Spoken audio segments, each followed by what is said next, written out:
runtii gudniinka ama waxaa la yidhaahdo alkhitaan waxaad ka dareemaysaa culummada soomaaliyeed khayr allaha siiyo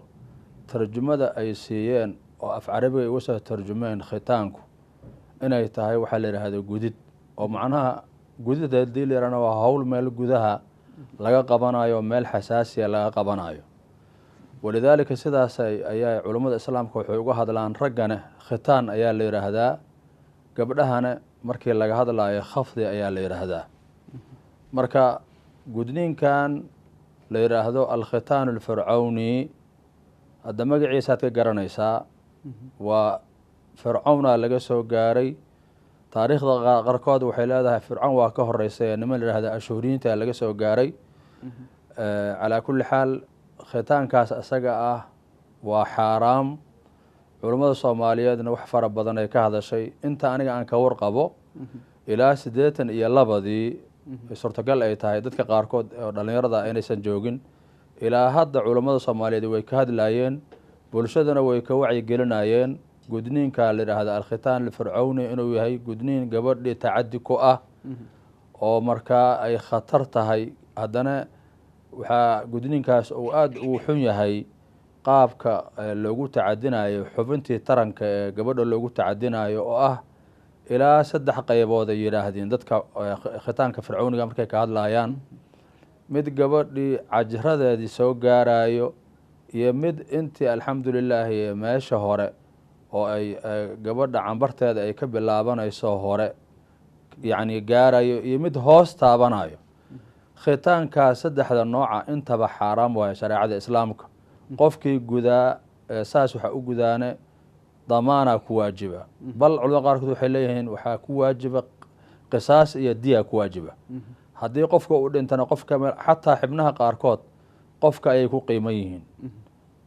waxay ku xugum tahay haddii gabadhaasi qofkii gudaa dareenkii oo dhan uu ka baabi'iyo ama ay gaarsiiso dhaawac qofka uusan ka soo kabanin oo xanuun iyo maxay ahayd hadhow dambe inay ubad yeelato oo khusuubo ay yeelato oo ay uur yeelato xataa halis ay ugu jirto oo dhiigga markuu qabanayo ay ku xanuunsanayso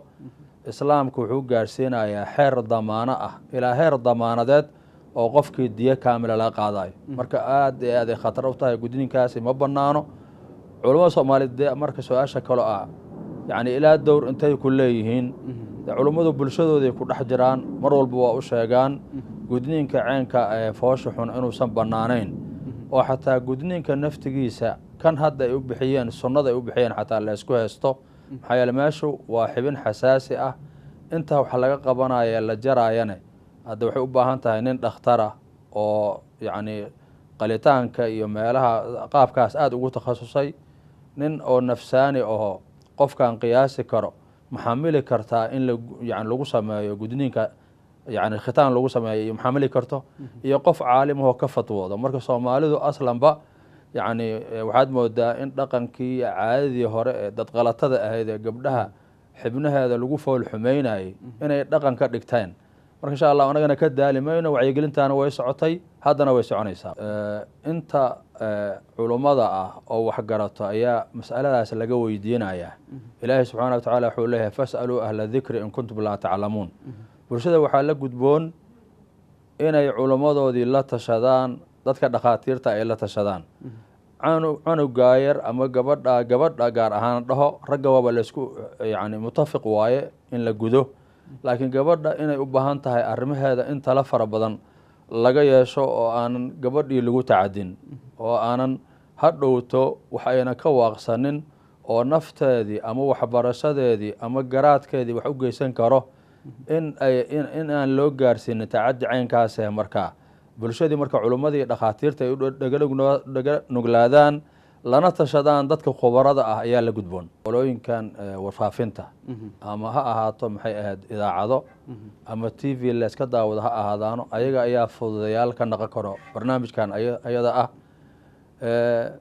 bulshaduna mar walba waxaa fiican in ummadda wixii khayr u ah laga wada shaqeeyo maxaa yeele ilahi wuxuu leeyahy watacaawanuu cala albiri waataqwa walaa tacaawanuu cala alithmi waalcudwaan ama yacni dhan walbo bulshada ay tahay, ama waxbarasho ahaato, ama nabad ha ahaato, ama caafimaad ha ahaato, ama ha ahaato wixii diinta iyo akhlaaqda ku saabsan, haddii la iskaashado wax badan ayaa la qaban karaa. sida ninka xakiimka uu yidhaahday, ra'yu ljamaacati laa tashqa albilaadu bihi ragma alkhilaafi wa ra'yu lfardi yushqiiha. wixii wada jir markii wax loo qabanayo yacni wadanka waa ku liibaanaya, marna waa ku yacni dayacmi maayo. laakiin qofka ra'yigiisa iyo talamaroorsiga waxbaa ku halaabayo. waxaan dhihi lahayn si gabdhaheenana loogu naxo oo loogu naxariisto oo ilaahay loogu dhowaado, ilaahay looga cabsado, ubad wanaagsan iyo akhlaaq wanaagsanna meesha ugu yimaadiin. gabdhaheena in diinta la baro oo maxay ahayd waxbarashadii iyo jaamacadihii iyo iskoolaadkii lagu dhiirigeliyo. markii la abaabinayo ama ay dhalatana magac wanaagsan loo bixiyo. markii alxamdulilaahi la gudaayene ay gudniinka uusan naqanin gudniinkii gabadha ayada ah gafsiin lahaa. haddii ay raaxada mustaqbalka ay tahay oo markay guursato aysan howlgab ku naqan waajibu sariirkii, oo gabar wax wanaagsan oo akhlaaq wanaagsan ay u noqoto, in bulshadii marka ay halkaa usoo jeesato oo markaa wada jir looga shaqeeyo howlaha ayada aadaan usoo jeedinayaa. waxaana ka bilaabayaa oo aada u habboon qolooyinka ilaahay uu siiyey imkaaniyaadka, gaar ahaan idaacadaha iyo telefishinada. ayagaa kulmi karo culimmadii iyo dhakhaatiirtii iyo dadka aqoon-yahanka ahay iyo dadka dhaqanka yaqiinay.